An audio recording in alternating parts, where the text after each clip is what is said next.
Hey friends, Ash here with Gents, and top 10 lists, top 5 lists, that's all the rage with the fragrance channels on YouTube. I mean, that's it. That's what everybody wants to see. So I've got a top 10 list for you guys today. Today I've got my top 10 best fragrances that I randomly just grabbed off my shelf. So essentially, I didn't really put too much thought into this. I kind of went to each one of these shelves and just grabbed a fragrance, and it made this top 10 list. But these are 10 fragrances that I will talk about to you today. I'm gonna give you information on them and let you know what I think about them. So today, let's check out the top 10 best fragrances that I own that I just randomly grabbed without putting any thought into it, really. And I'll do more of these in the future because it's just kind of goofy. I've actually got a bunch of top 10 list ideas that are just completely asinine, and I figure, let's do that. You know, I'll switch it up. Sometimes I'll do a serious top 10, and other times just something like this.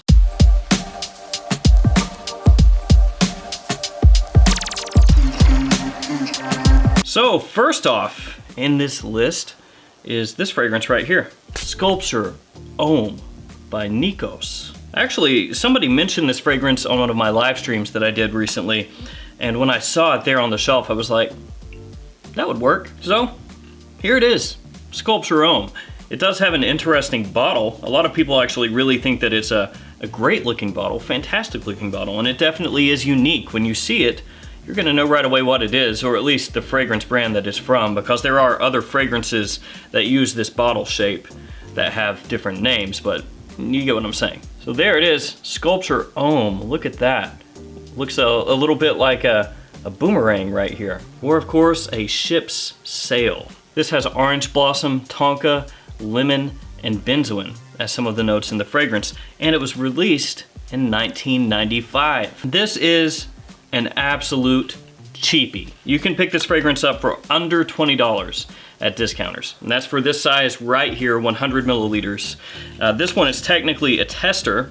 You can see right there it says demonstration, but you can still pick this up for under 20 bucks with the full presentation if the box is important to you. This has similarities to Dunhill Desire, which is actually another cheap fragrance. And this one is sweet. It's very sweet, almost cloyingly sweet. There's a citrus combo off the top, so it's lemon, bergamot, and orange. There's also orange blossom there initially, and it blends in with tonka, which is where you're gonna get a lot of that sweetness in the fragrance.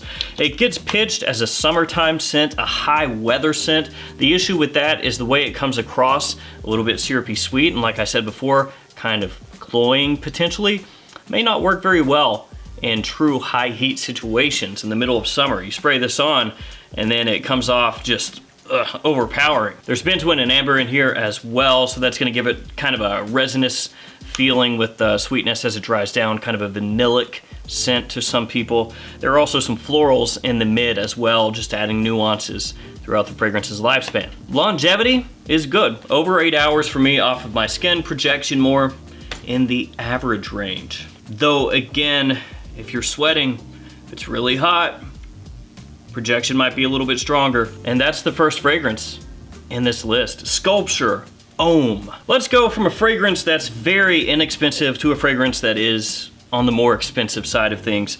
And this one is Musk Ravageur by Frederic Malle. I told you, this list kind of just, it doesn't make a whole lot of sense, but what do you want from me? A top 10 list that I put a whole lot of thought into?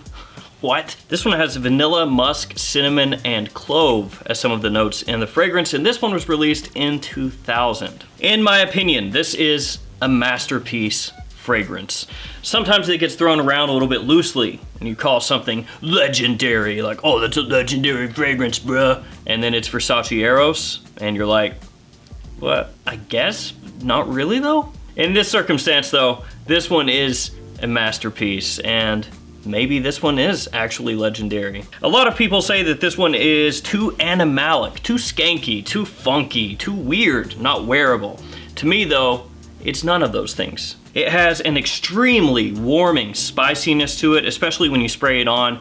That initial opening's just so warm. If you haven't smelled this fragrance, it's hard to describe. It's got a sensual, sweet vanilla, tonka, amber combination in here as well.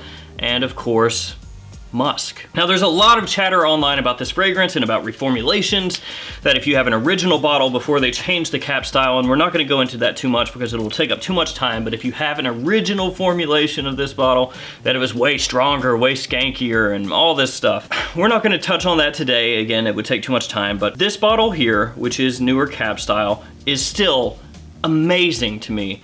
And even though some people think that it's unwearable, a little bit too funky with the musk and with the spices, for me, fantastic. Performance on that is great as well. And we'll go from that one, I guess, to this one right here, Gucci Intense Oud. This has oud as one of the main notes. What? Along with incense, leather, and resins. And this one came out in 2016. So this one is a bit newer than the last two that we've talked about. I reviewed this a long time ago. Don't check that review out. It's not any good. It was years back, and somehow my channel was even worse then than it is now. This is quite expensive as far as Gucci fragrances go. Typically with Gucci, you expect something that you can pick up at discounters, you know, 30, 40, 50 bucks, something like that. This one is over $100 at Fragrance X as of this video. It's not super easy to find at a good deal, that's what I'm trying to say. And it actually comes in the same bottle style as Gucci by Gucci, which is a fragrance that I love. So this one is the kind of fragrance that you buy if you like very wearable designer ouds, higher quality wearable designer ouds. And when I say wearable, I mean smooth, without that funk or animalic nature, or the fecal nature that you can sometimes get from more natural ouds. It has incense, as I spoke about before. It's got some dark resinous sweetness in there as well that comes across almost fruity when you spray it on. The performance there, monstrous, fantastic fragrance. It actually gets compared to Nasamato Black Afgano. So to an extent, it's like a, I keep throwing this around, but more wearable designer version of Black Afgano, if you want to be very simplistic about how to break that fragrance down. Next up, let's talk about this one right here, Mandarina Duck. Let's travel to Paris for man. This one's been sitting on my shelves for a long time, and I've given it no love or wear, so I was like, let's go ahead and scoop that one up. Let's give it a feature. Let's make it feel loved for just a couple of seconds. It has C notes, apple, musk, bergamot, and rosemary as some of the notes in the fragrance. I was blanking for a second there. This one to me is just straight up a shower gel kind of scent. It's fresh, it's refreshing, it's clean, and it smells like shower gel. It is super cheap though, under 20 bucks. To be honest though, when I smell it, I'm like, yeah, that makes sense, under 20 bucks. For me, this is basically something that you would like if you really enjoy fragrances like Hugo Reversed. So you like those clean, warm weather, again, shower gel kind of fragrances. This one does share a lot of notes with Hugo Reversed, so that makes sense. That's pretty much what it is. I mean, this has been talked about basically nowhere, and I guess there's a reason. It just smells like a fragrance that you would pick up from TJ Maxx for 20 bucks. Next up, I want to talk about this fragrance, AZZARO Chrome Under the Pole. I've got to tell you guys, I first saw this in my local Belk at the mall, and I was walking by the fragrance counter and I saw this sitting there. I was like, wow, that bottle actually is pretty cool looking as far as chrome bottles go. It's got this really nice blue coloration. It really pops, grabs your attention. And then I looked closer and I was like, what is inside there? So this fragrance is made without perfumer's alcohol. They actually say that they took all the alcohol out of here, replaced it with water, essentially. And the fragrance has a milky consistency, I guess is the best way to put it. If you've got a dirty mind, you could probably come up with other things, but milk, essentially. I'll show you guys a close-up and you can see it through the bottle. So there is Under the Pole, and yeah, you see that?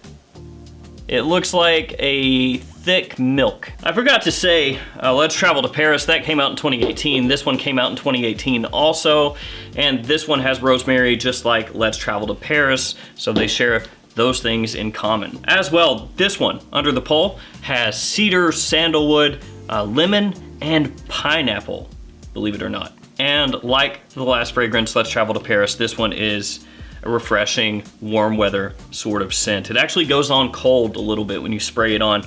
Now I'm gonna spray myself so I can show you how this looks when you do spray yourself. You actually end up with little white globs of liquid on your skin. It's kind of weird looking, to be honest. So here we go. Yeah, I don't know how well that's gonna come across on camera, actually. It just looks like a big wet spot on my arm. I was hoping it was gonna come across clearer on camera, but that's not.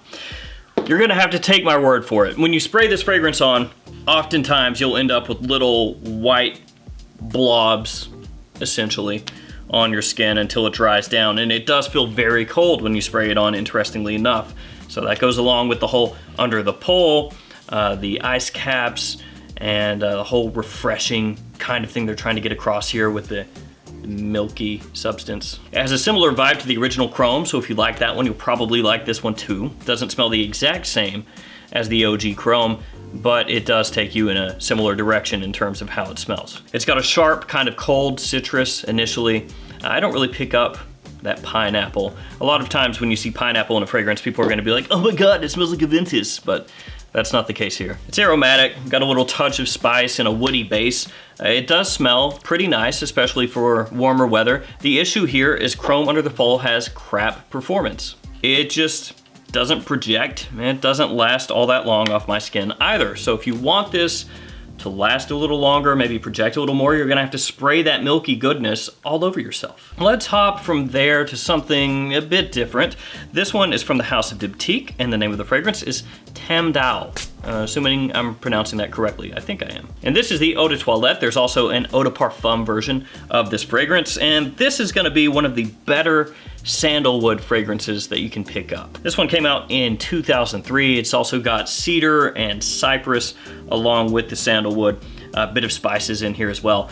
It's mainly a cedar and sandalwood combination, with the sandalwood being the more prominent of those two notes. There's also a touch of florals in here, a good amount of sweetness, and this is a fragrance that I just absolutely love. Diptyque is actually a house that I think very highly of. You can pick up Diptyque fragrances oftentimes from discounters at a very good price when you're talking about the quality that you're getting. You can actually get a 50 milliliter size bottle of this fragrance for under $100 at discounters as of this video, for example, which in my opinion is a good buy. The performance here is not fantastic. It's not as bad as Chrome Under the Pole, but it's not amazing either. The longevity is decent. It just turns into a lightly projecting scent off my skin after an hour or so. That being said, fantastic fragrance, one of my favorite sandalwood scents.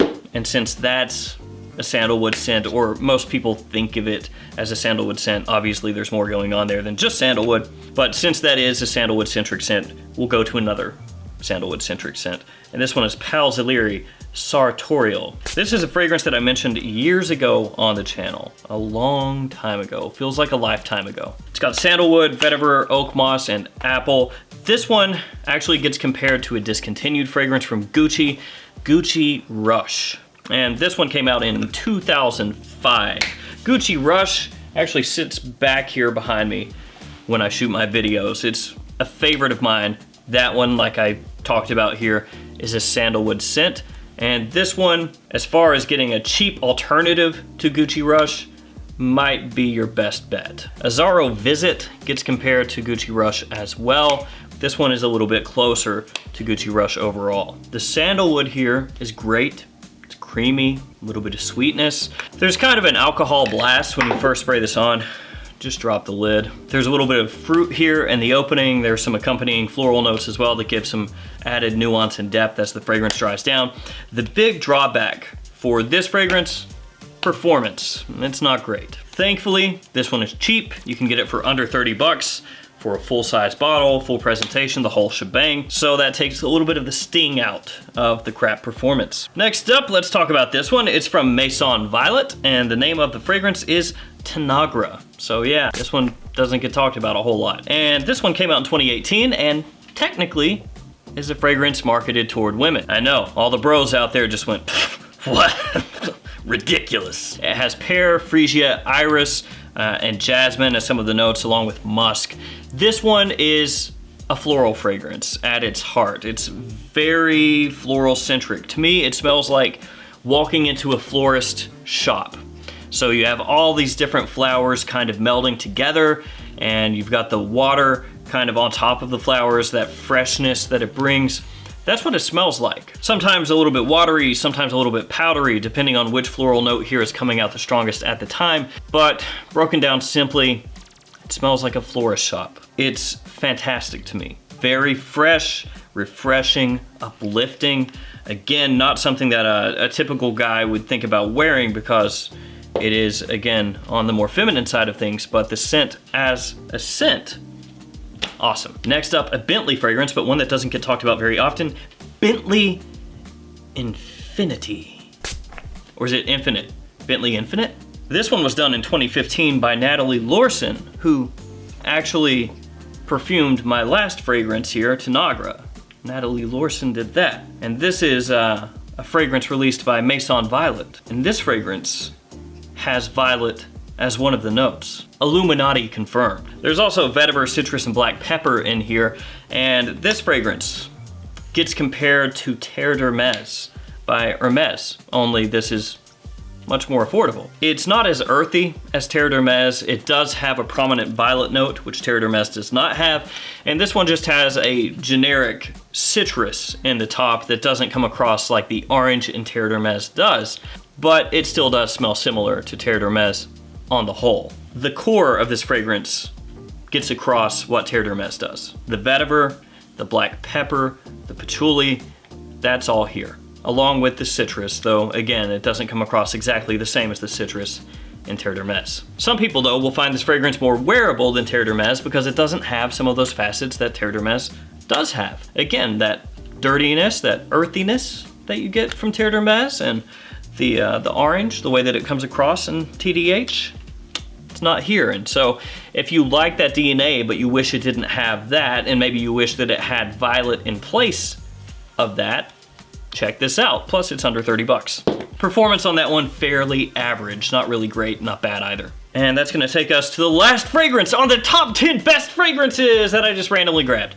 This one is CARNER Barcelona BOTAFUMEIRO. This has nutmeg, pink pepper, styrax, labdanum, and incense. Some of the notes in the fragrance. And this one was released fairly recently in 2018. CARNER Barcelona is actually a niche house that I think has a number of very nice fragrances that you can pick up oftentimes at discounters for a pretty good price.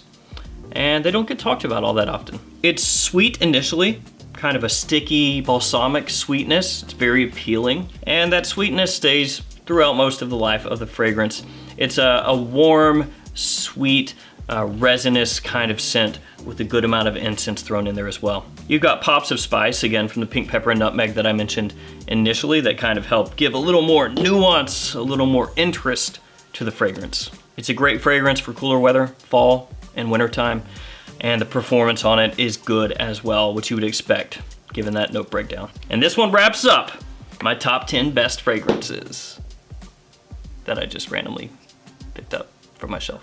Guys, be on the lookout for future fantastic top 10s, such as top 10 fragrances to lose your girlfriend with. That should be a big hit. Maybe top 10 fragrances to get you fired from your job. Top 10 fragrances to gift to somebody you hate. Got a lot of good ideas, right? Great ideas. As always, guys, thanks so much for hanging out with me today. I appreciate all your support, and I'll see you all tomorrow with another fragrance video. See you guys. Oh, God, fell off. My chair is too close to my table.